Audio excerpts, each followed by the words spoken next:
दादरमध्ये झालेल्या विद्यार्थी आंदोलनात एका पोलीस कर्मचाऱ्यानं आंदोलक तरुणीचा विनयभंग केल्याचा आरोप रोहित पवारांनी केलाय। वर्षा गायकवाड यांनी सुद्धा संबंधित पोलिसावर कारवाई करण्याची मागणी केली आहे।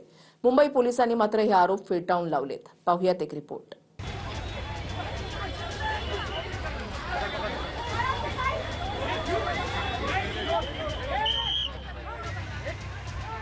दादरमधल्या विद्यार्थी आंदोलनातला एक व्हिडिओ सध्या सोशल मीडियात व्हायरल झालाय।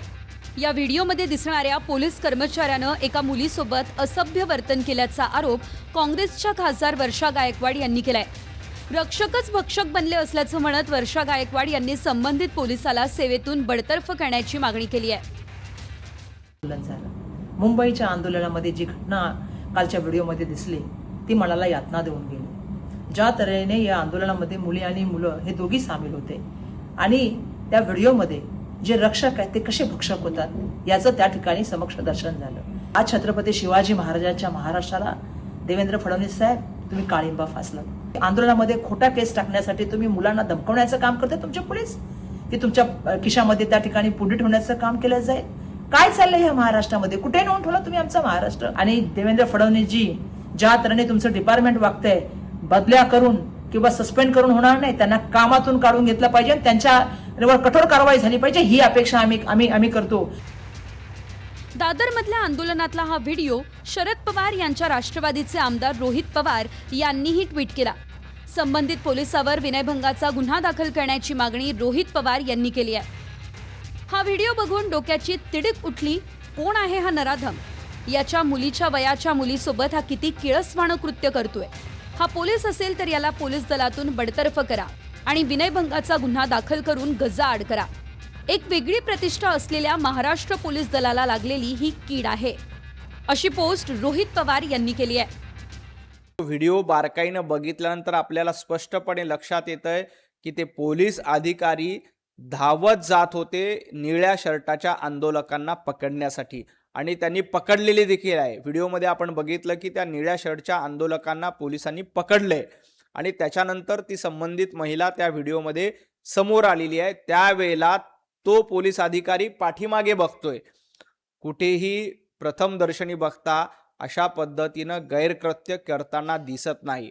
परंतु रोहित पवार असतील, सुप्रियाताई असतील, वर्षाताई गायकवाड असतील, तुम्हाला मुंबई पोलिसांना बदनाम करायचे का? दरम्यान रोहित पवारांनी पोस्ट केलेल्या व्हिडिओवर मुंबई पोलिसांनी स्पष्टीकरणही दिलंय। सदर व्हिडिओ मार्फत आमच्या कर्मचाऱ्याच्या वर्तनाचा अत्यंत बेजबाबदारपणे चुकीचा अर्थ लावला जातोय। जेव्हा सदर अधिकारी एका पुरुष आंदोलकाला पकडून दुसऱ्या दिशेला पाहत होता तेव्हा एक महिला आंदोलक नकळतपणे मध्ये आली। एखाद्या व्हिडिओच्या आधारे कोणताही अर्थ काढण्यापूर्वी तथ्यांची पडताळणी करणं अपेक्षित असतं। वरिष्ठ अधिकाऱ्यांनी सर्व तथ्यांची खात्री केली आहे। विनयभंग केल्याचा आरोप झालेल्या कर्मचाऱ्याचं नाव बल्लाळ असं आहे। विद्यार्थ्यांच्या आंदोलनादरम्यान बल्लाळ हे पोलीस हवालदार म्हणून शिवाजी पार्क या ठिकाणी कार्यरत होते। आंदोलन संपल्यानंतर निळा रेनकोटमधील तरुण पुन्हा मुलांना आंदोलनासाठी उकसवत होता। त्यावेळी बल्लाळ हे त्याला ताब्यात घेण्यासाठी गेले असताना संबंधित तरुणीनं अटकाव केला। बल्लाळ यांनी मुलाच्या कॉलरला पकडल्यानंतर तरुणीनं मध्ये येऊन अटकाव केला, असं मुंबई पोलिसांनी म्हटलंय। मी देवेंद्र फडणवीस साहेबांना खूप वर्षापासून बघतोय राजकारणामध्ये, कधीतरी माझी त्यांची इंटरॅक्शन सुद्धा झाली आहे।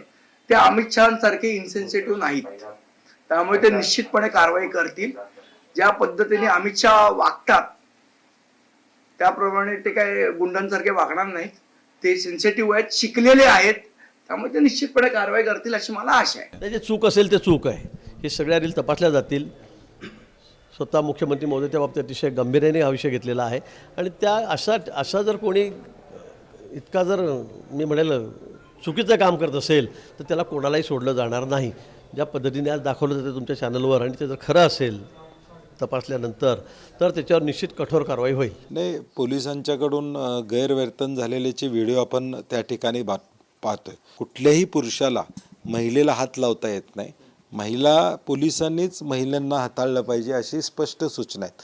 मग हे धाडस कशामुळे वाढतंय? तर गृह खात्यावरचा वचक संपलेला आहे।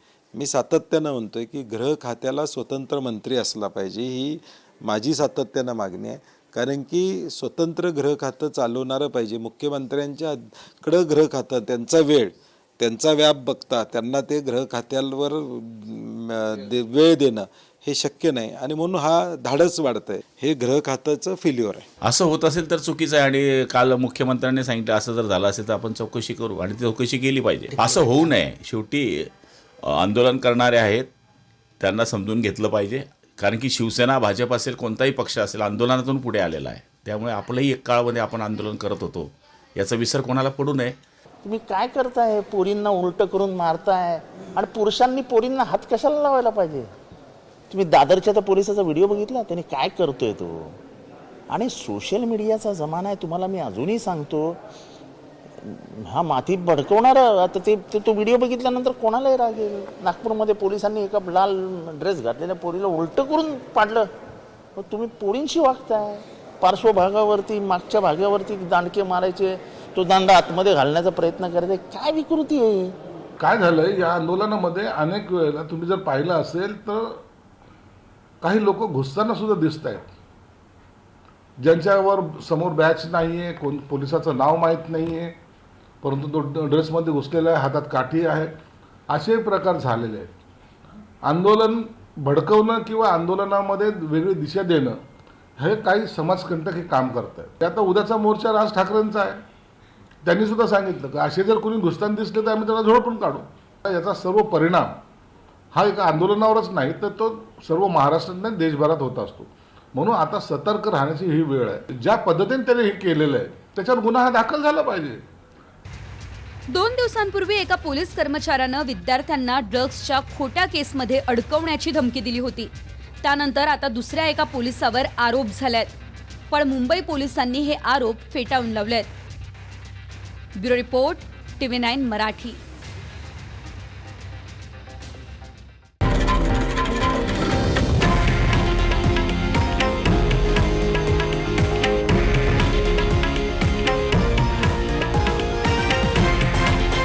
हे आहे देशातील नंबर 1 न्यूज नेटवर्क आणि आपण पाहत आहात TV9 मराठी, एकमेव.